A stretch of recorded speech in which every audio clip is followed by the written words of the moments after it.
El hecho histórico que me ocupa hoy y el personaje central son uno de los paradigmas de la historia de la sociedad humana en su comienzo. La Torre de Babel y el primer rey Nimrod.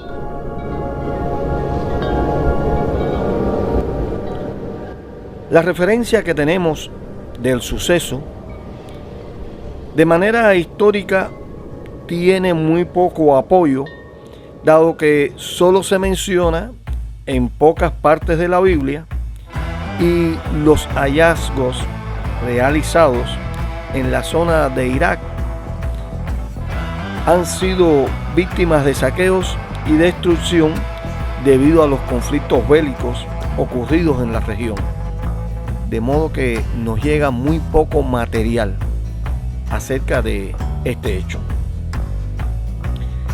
Lo que más nos llega es la narrativa llena de mitos y leyendas contados por diferentes pueblos desde la antigüedad.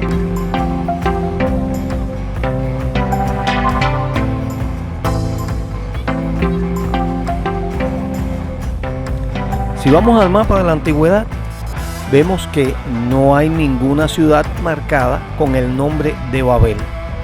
Este es un nombre que le da la Biblia a esta ciudad por haber tenido lugar allí un suceso que trajo gran repercusión.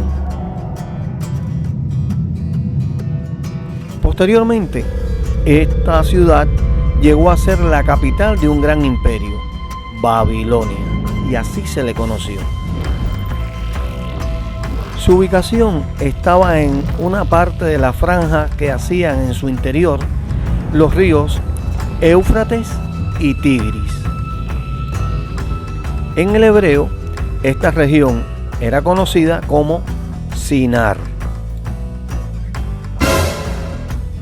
La Biblia, en el capítulo 10 del libro de Génesis, específicamente en su versículo 10, señala: y fue el comienzo de su reino Babel, Erec, Accad y Calné en la tierra de Sinar.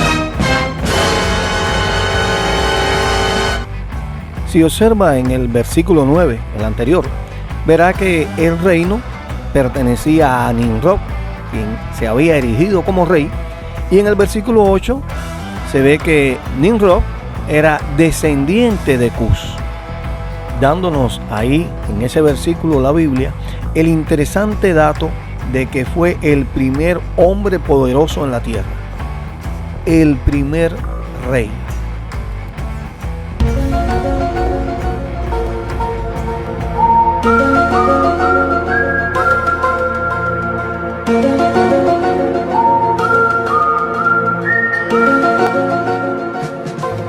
Babel es una palabra hebrea que indica acción. Deriva del verbo hebreo balal, el cual significa confundir. Y eso fue lo que sucedió según Génesis 11:9. Si vamos al registro bíblico, encontramos allí las causas. Veamos.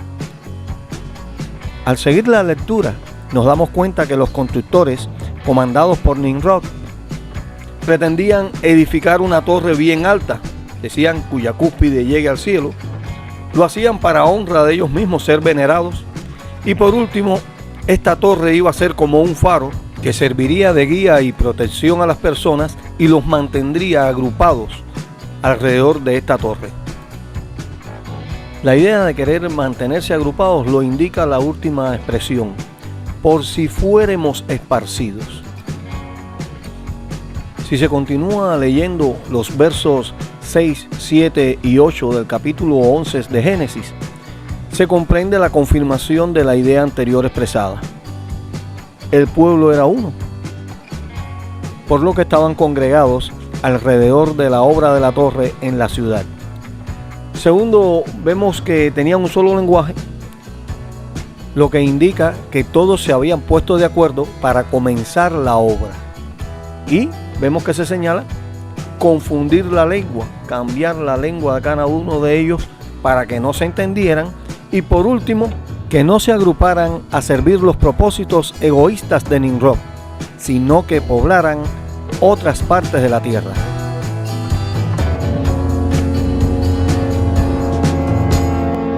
La Biblia nos da 2 detalles más de por qué Dios obstaculizó el proyecto de esta torre.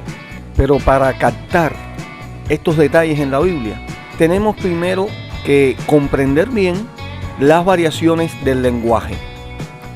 Las frases que se usaban en el hebreo o el asirio o el babilonio antiguo son difíciles de entender hoy en día. De modo que hay que tratar de traducir lo más cercano posible lo que se quería expresar en aquel momento y llevarlo hacia nuestros días. Y segundo, hay que entender el marco de circunstancias que había en ese momento.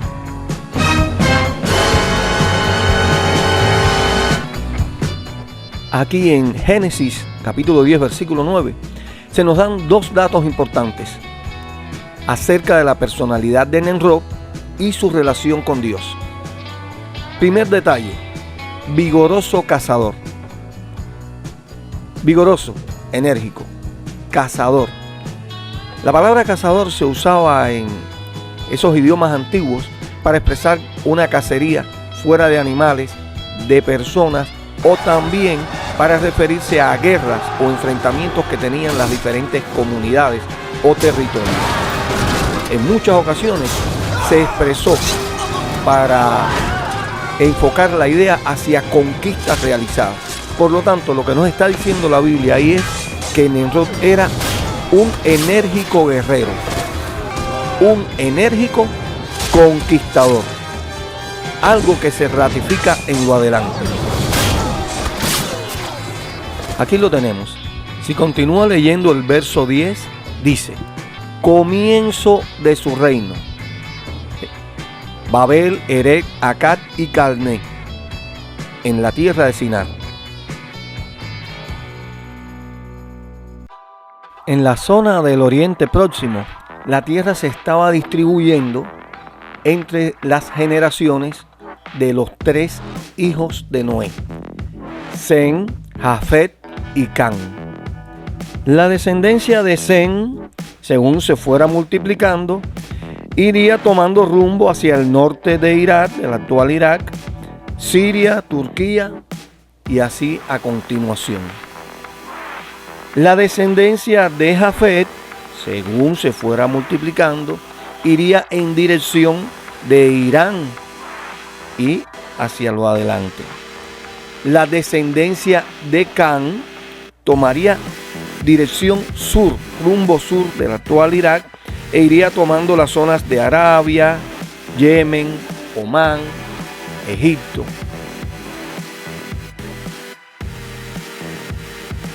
Esta expansión era de manera pacífica, pues iban abordando terrenos desocupados y comenzaban a habitarlos hasta ir formando comunidades y pueblos.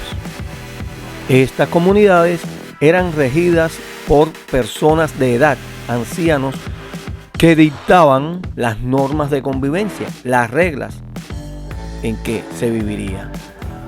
En otras comunidades también, pues se regía por estos ancianos que eran sacerdotes, fungían como sacerdotes y de acuerdo a lo que interpretaban de los designios de Dios, pues formulaban las normas que regirían la comunidad. Nimrod no se erigió rey de manera pacífica ni por elecciones.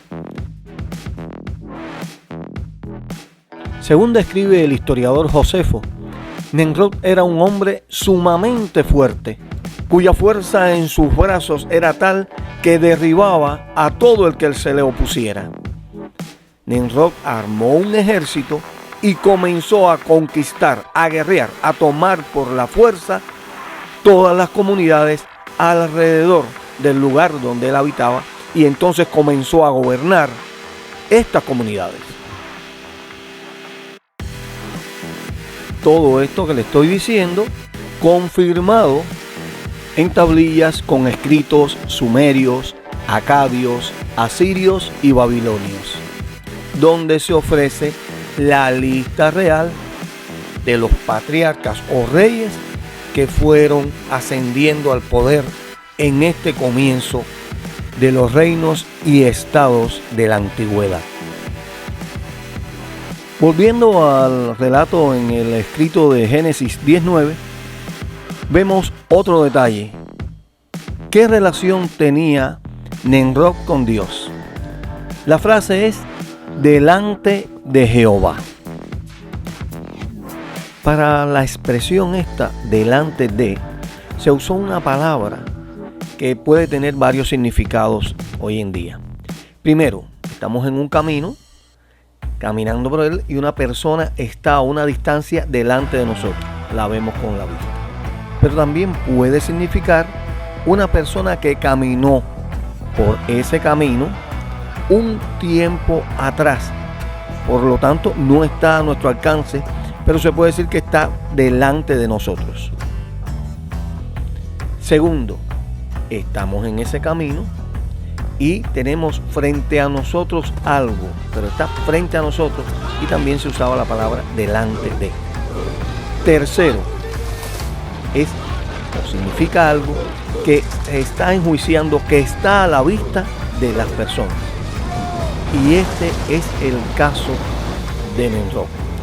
Él estaba siendo juzgado, sus acciones estaban siendo juzgadas por el Dios de los cielos. El guerrerismo y la violencia de Nimrod estaba ante la vista de Dios, de modo que no tenía su aprobación. Cuando la Biblia expresa que Dios aprobaba a una persona, usa frases como era grato a la vista de Dios, andaba en el camino de Dios o andaba con Dios, lo cual demuestra que Dios aprobaba las acciones de esa persona. Caín fue en contra del propósito de Dios, tuvo actos de violencia, mató a su hermano. Nimrod mató a muchas personas para lograr el poder y para conquistar todas las ciudades que conquistó.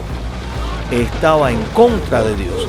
Por eso hay traducciones de la Biblia más modernas ahora que traducen esta palabra antigua, esta expresión. Nimrod estaba en oposición a Jehová, es decir, en contra de los propósitos de Dios.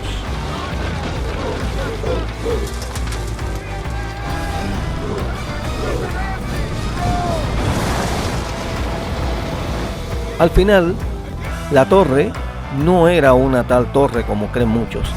Era un templo muy parecido a los zigurats que se vieron posteriormente en este territorio de Mesopotamia. ¿Para quién querría dedicar Nimrod, este rey, ese templo? Pues para sus dioses. ¿Y cuáles eran esos dioses? ¿Estaba incluido ahí el dios que trajo el diluvio? ¿Estaba incluido el Dios de los cielos? Ese será un tema para una próxima ocasión.